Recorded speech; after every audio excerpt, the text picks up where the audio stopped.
Hi, everyone. So, a couple months ago, I'm in Southern California, and I love to paddleboard. I love the water. And if you've never paddleboarded, it's like getting a 12-foot board, standing on it. It's like a Cadillac on the ocean. You got to paddle, and you just stand. It's a great workout. It's so peaceful. And as a buddy of mine are just kind of paddling through the ocean, I'm looking up, and there's not a cloud in the sky. It's so blue, it's beautiful. I'm looking out at the horizon line, the water, kind of this bluish green. I'm looking back at the shore, just people sitting and soaking in the sun. It's absolutely stunning. When all of a sudden, as I'm paddling, I look down, and there is a school of dolphins that join us. And they are just coming up and down, and then all of a sudden comes up maybe 3 to 4 feet from me, a baby dolphin this size. And the mom and the dad, they're like communicating with this dolphin. They're hitting the water. This little baby one's hitting the water, and they're talking and communicating with their fins. And for about 15 minutes, I'm just experiencing life in their environment. I look over to my friend and I just say, we are tourists in their world. It was amazing as I was putting the board in my car and driving away, I was reflecting. And you know, so often I can look above the surface, and on the surface I can see some things: the sky, the horizon line, the sun, a people. I was reminded that there's just so much life under the surface.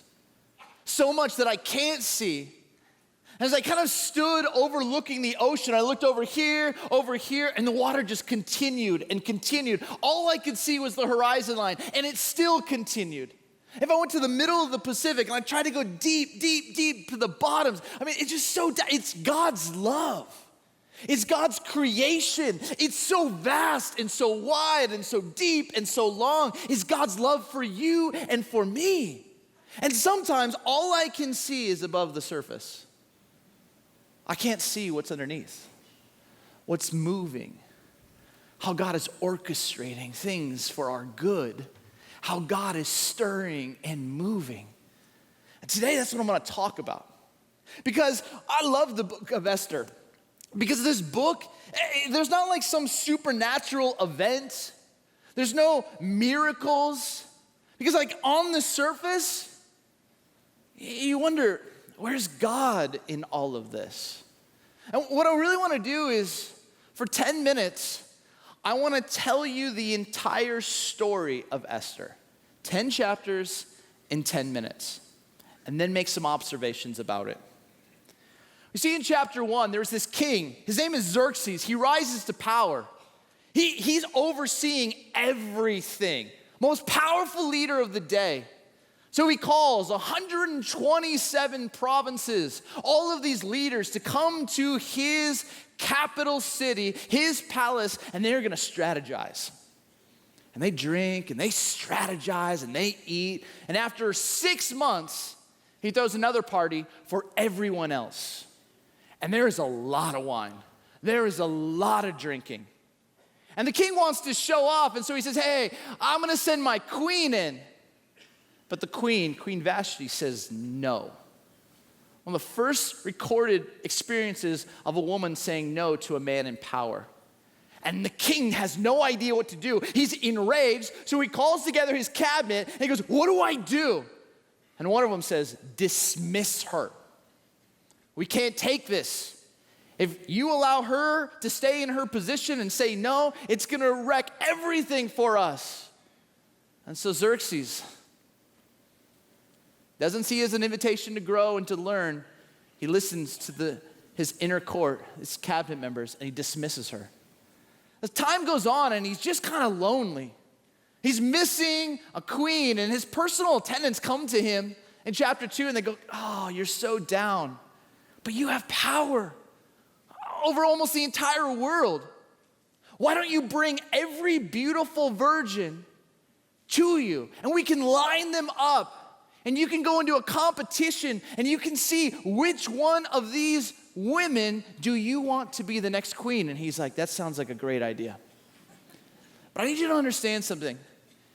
During this day, there was no woman who raised her hand to say, can I please join that competition? They were taken, snatched, brought against their will. And one of those women who was brought was a woman who had lost her parents, a woman by the name of Esther.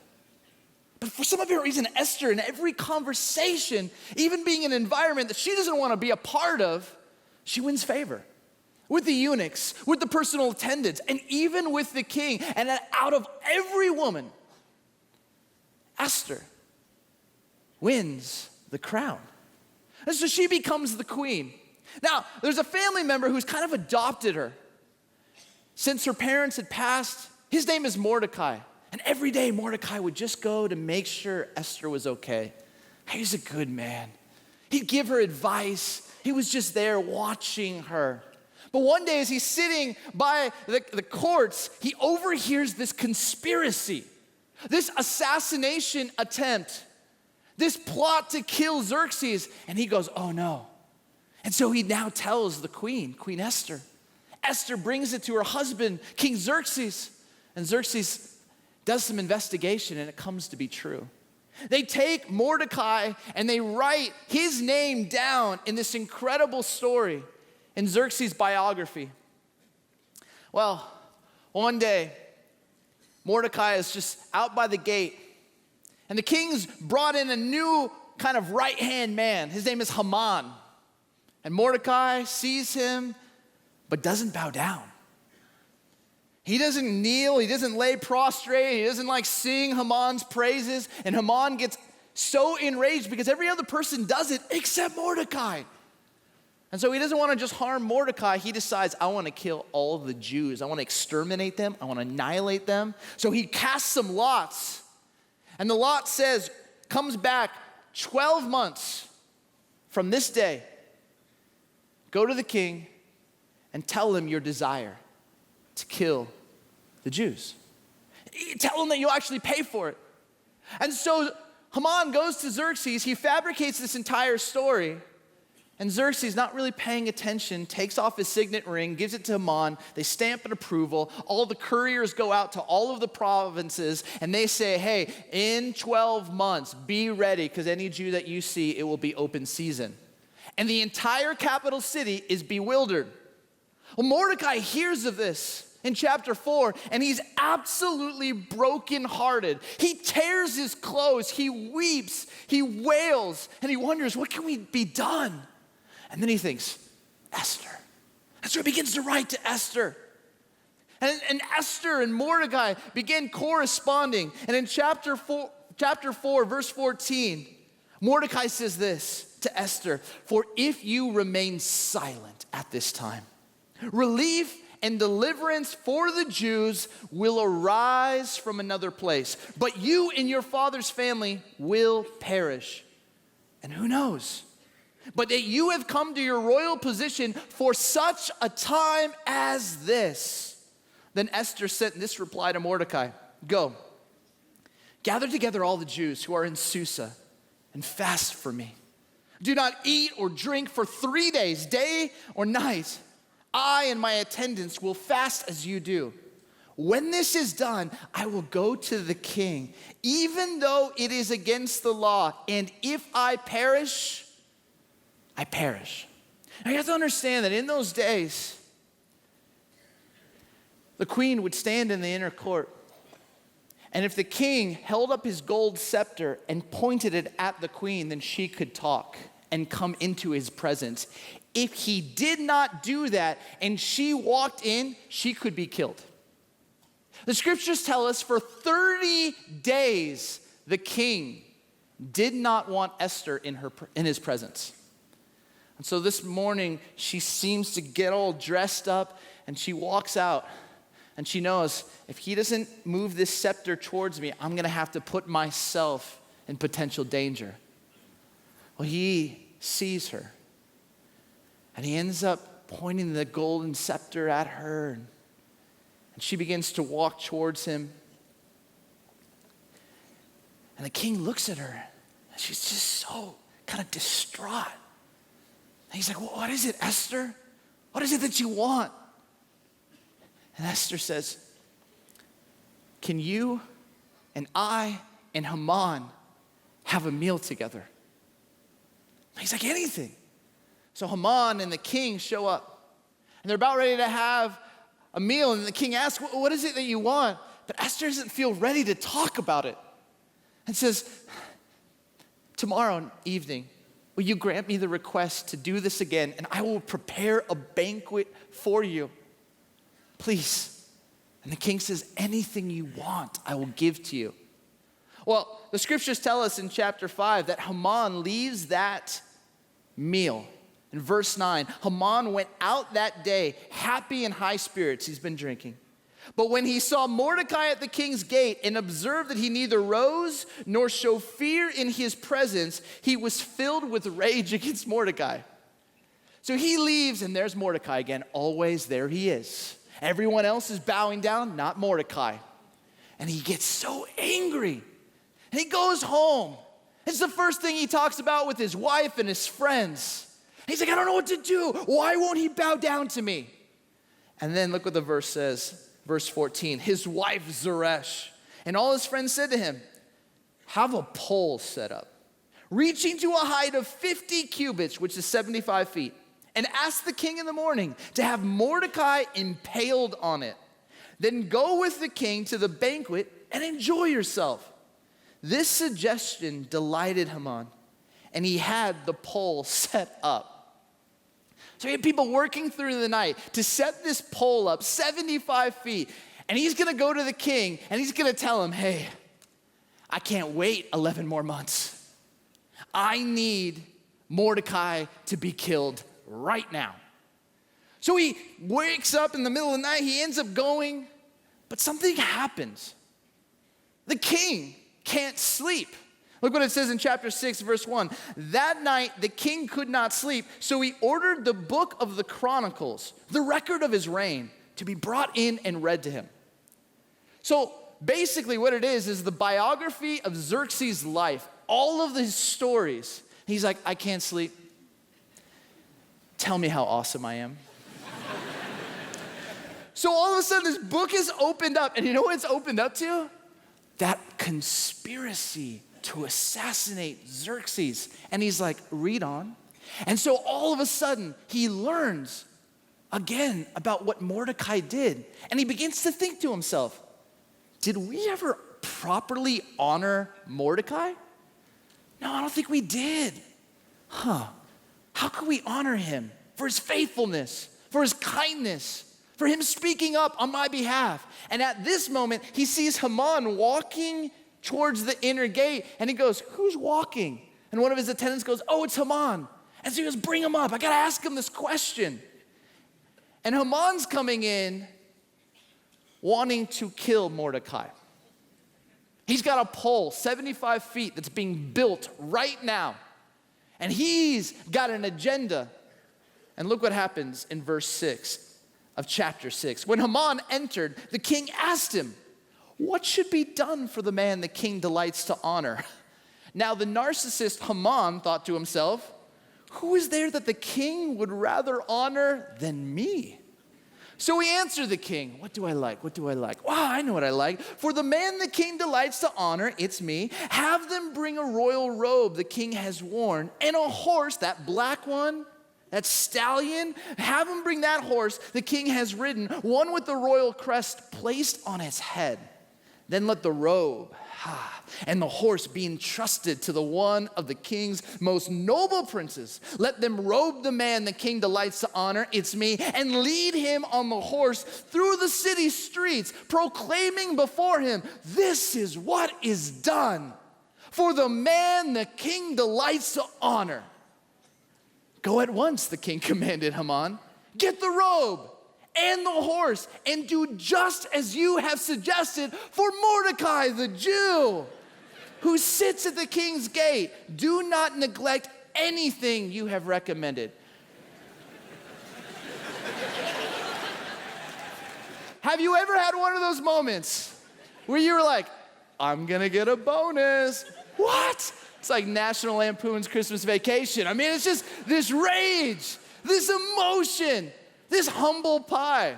But it gets better. Verse 11, so Haman got the robe and the horse. He robed Mordecai and led him on horseback through the city streets, proclaiming before him, this is what is done for the man the king delights on. This is what is done for. And that's what he does. He walks through the entire capital city, parading. He's having a pole built to kill this man. Now he's leading the Mordecai parade. He's so filled with grief and frustration. When he drops Mordecai off, he heads home. Zeresh, his wife, and his friends are all there. And he's like, about ready just to verbally process and vomit about his hatred for Mordecai, when all of a sudden the king's eunuchs and attendants are there going, Haman, back to the palace. It's time for the banquet. And he's like, He goes back and he sits down. Xerxes, Esther, Haman. And all of a sudden, Xerxes, the king, looks at his wife and he says, Queen, what is it that you want? The queen stands up and says, my king, you have been tricked because you have signed a document that is going to kill my people. And she had never, ever shared that she was a Jew. You have signed a document. You have been tricked. And this document has now gone out to your entire empire. And in a few months, my people are going to be killed. And all of a sudden, Xerxes stands up and he goes, who could ever have tricked me? And Esther points at Haman and goes, this vile enemy, Haman. Uh-oh. And Xerxes is so enraged that he has to take a time out, walk outside, just cool off a little bit, get his composure. Esther goes and sits at the couch. And she's sitting there, and Haman knows, I'm in trouble. I either run, no. I'm gonna try and make it right with Esther.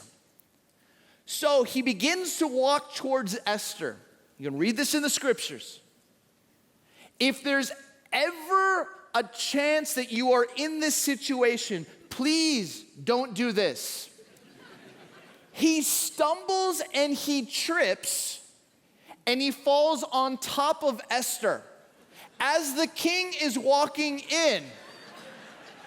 And the king goes, are you kidding me?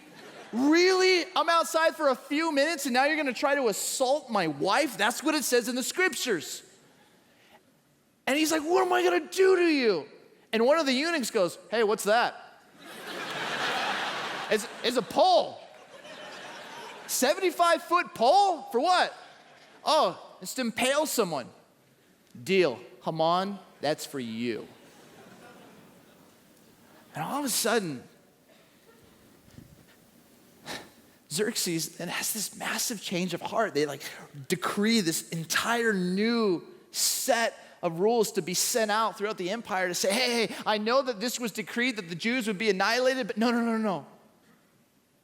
It's not. I don't want that to be. We must deliver them. Please, don't do a thing. You get to chapter 9, and you see that there is this celebration that happens within the Jewish people. It continues on to this day. It's one of their festivals. It's called Purim. And this word Purim, it comes from casting lots, which is the word pur.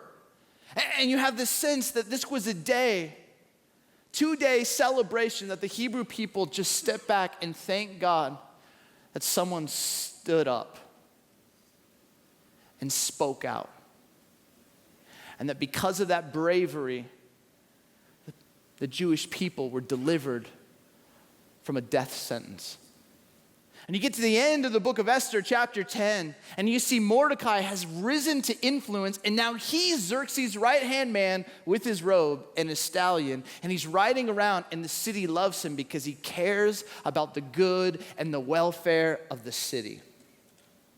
know what's amazing is on the surface for 10 chapters, God's not mentioned once.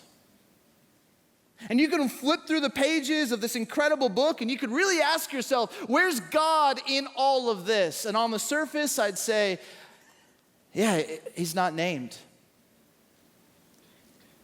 But under the surface, he's here. I was reading a book recently by Brian Gregory, and he takes this one little phrase it just so happens that I kind of want to expand out for a moment, because I think it's so important for us to get under the surface and see God's providence. See how God is orchestrating and moving and stirring opportunities for us. And so if some of you here today might ask the simple question, where's God in all of this? Let me walk you through the book of Esther, and let me help you see where God is in this. Where's God in all of this? It just so happens King Xerxes rises to power. It just so happens the king throws a wild party. It just so happens Queen Vashti says, It just so happens that King Xerxes' inner circle advises him to dismiss Vashti. Where's God in all of this? It just so happens that King Xerxes opens up a competition for a new queen. It just so happens that Esther is snatched for this competition. It just so happens that Esther wins the favor of the eunuchs. It just so happens that Esther wins the favor of the king. It just so happens Mordecai learns about an assassination plot. It just so happens that Mordecai's name is added to the book that records the events of what he has done for Xerxes. Where's God in all of this? It just so happens Mordecai doesn't bow down. It just so happens that Haman's cast lot falls a year away. It just so happens that King Xerxes hasn't called for Esther for 30 days. It just so happens Esther finds favor once again with the king. It just so happens that Esther defers the meeting for another night. It just so happens that Mordecai doesn't bow down to Haman again. Where's God in all of this? It just so happens that Haman decides to not wait 11 more months to kill Mordecai. It just so happens that Haman goes to visit the king. It just so happens that the king can't sleep. It just so happens that the book of memorable deeds opens to the very spot where Mordecai's name is recorded. It just so happens that Haman shows up then. It just so happens that Haman doesn't get to speak about the poll for Mordecai. It just so happens the king wants to honor Mordecai and not Haman. It just so happens that when Haman returns home from honoring his enemy Mordecai, he is quickly hurried away to a dinner with the king and queen. Where's God in all of this? It just so happens at the dinner, Esther calls out Haman. It just so happens that the king returns when it looks like Haman is assaulting a queen. It just so happens that a eunuch sees the 75-foot pole being built for Mordecai. It just so happens that Haman dies on that same 75-foot pole meant for Mordecai. It just so happens that the king issues a new decree so that the Jews can be delivered. It just so happens that Mordecai takes Haman's spot as the king's right-hand man. Where's God in all of this? Friends, above the surface, this story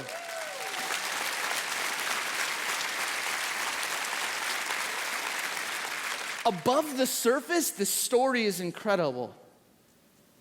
But under the surface, all you can say is only God. It just so happens, it just so happens, it just so happens.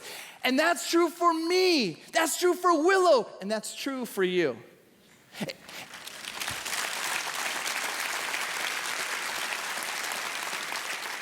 It just so happens I grew up in a house. My parents weren't believers. It just so happens that they put me in a Christian school that had a Christian church attached to it. It just so happens in 7th grade that 2 juniors in high school, Dominic and Nathan, who went by the name Dominic, took a liking to me.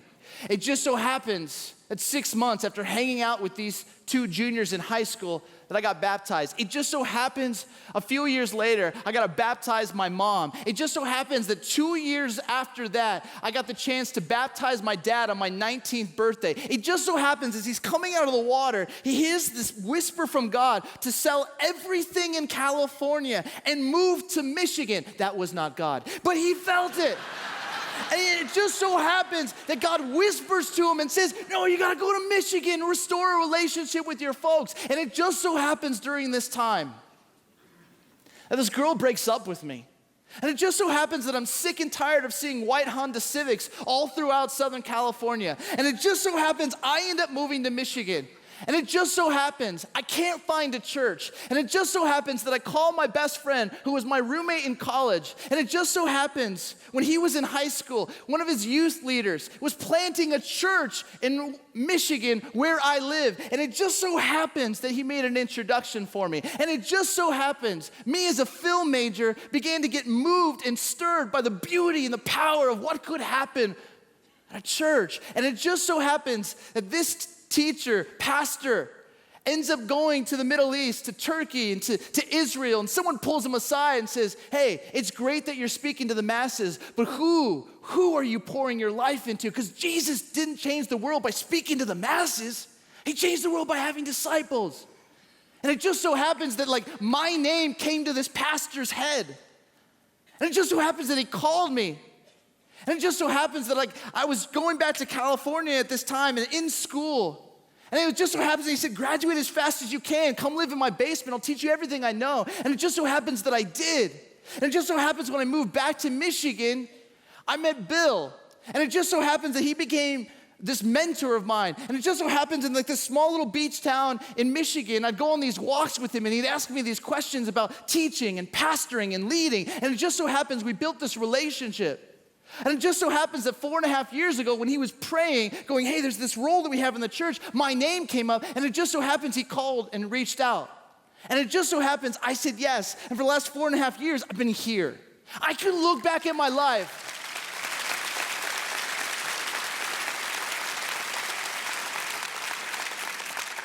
I can look back at my life. And all I can say is only God. Only God. It just so happens, only God. Think about this church. A couple years ago, I went to Dr. B's house. He wouldn't even let me walk inside. He's like, you stay outside. I said, okay. He goes, you want to see something? I said, yeah. I want to see your house. He said, no, not yet.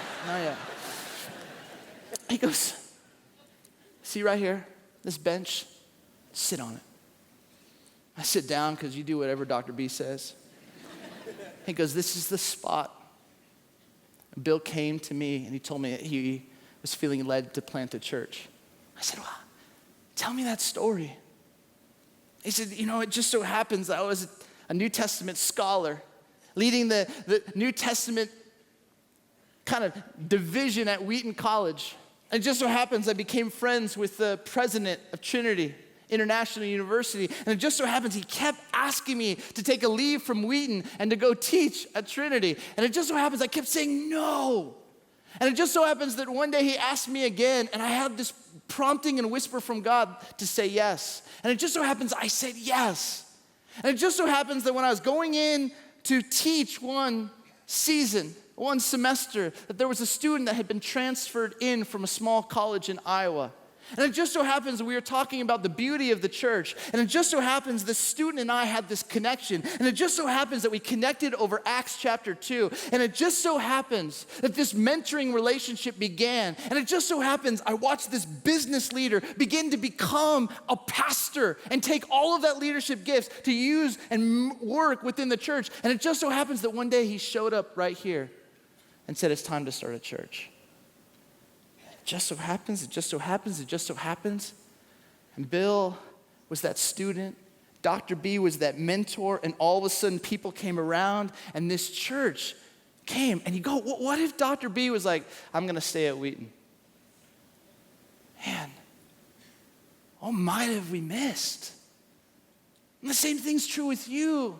If I could spend time with all of you and just sit at Dr. B's coffee and just listen to your story, I bet you go, oh, it just so happens. Only God. God has been working under the surface, moving and stirring and building, giving you opportunities. Only God. And I know some of you might be sitting here going, Steve, that sounds really, really nice for you. Can I just tell you why I love the story of Esther?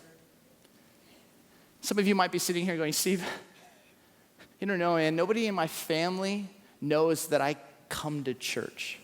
Nobody in my workplace knows that I am a believer. I have like hidden that part of me. You're in good company because Esther did that for a long time. And God still used her. You might be sitting here going, Steve, you don't understand. My spouse, my kids, they're not believers yet. They don't have my faith. You know what I love Esther? Because Xerxes wasn't a follower either. And God still could work. You don't understand, Steve. This seems so nice to you. But I just got my medical report. And it's not looking good. And you read the book of Esther, and there was a death sentence for every Jewish person. A couple days ago, I found myself in the living room of a Willow legend. I sat with him to hear his story because he'd just been released from hospice. I came to find out that in the early 2000s, he was diagnosed with a form of cancer. In the year 2000, actually at Easter, they showed a video of his story because it looked like it was like healed and in remission, and there was all of this excitement and energy. But by the year 2009, 2010, it had come back. And 3 other forms of cancer was at work and at war in his body. 4 types of cancer. And I sat with this man and I was hearing his story. And you know what he did? He got CDs of that 2007 Easter performance where his story was told. And every doctor's appointment, every hospital, every moment that he could, he would give the CD. He would pray with people. He would sit with people. He would hear their story. He would encourage them. And now in 2017, it's hard. It's difficult. And I sat with another pastor and this chaplain from the hospice community, and this hospice chaplain looks at Randy and just goes, I don't think I've ever seen anybody who has your kind of faith. You know what Randy said? All I've ever wanted was to be a fully devoted follower of Christ. And that's what he's done. Faithful, good. And on the surface, he's probably wrestling, asking questions, but God kept opening doors for him, leaning in, and he found himself just praying, hoping. Lives were being encouraged. Stories were being proclaimed, even in the darkest season. He would say, only God. Friends, the power of this book, Esther, comes when Mordecai comes to Esther and writes those powerful words for such a time as this. And I need you to know this, that your entire life, everything good, bad, difficult, hard, all of the stuff has been preparing you for this exact moment, for this season, for such a time as this. And I don't want you to miss it. I think it's easy for us to look back and say, it just so happens, it just so happens, it just so happens, only God. But what about the present? How do we become aware of God's providence, of what God is stirring and orchestrating under the surface for us to be used for his good? Which takes us to surfing. Everything leads you back to the water. What I want to do right now is I want to walk you through 4 ways you can experience God's providential waves. I want you to discover and learn. But first things you got to notice is that many of us, we're living on the shore. We got our chairs, we got our suntan lotion on, we got our Mai Tai and our favorite books, and we're just sitting there. You were not meant for the shore. You were meant for more. And every surfer knows this. There's a moment in your life when you got to get up and get into the water. And the first things that you need to do, the first way that you can ride God's providential waves is you got to get on that board and you got to start to paddle. And you got to paddle.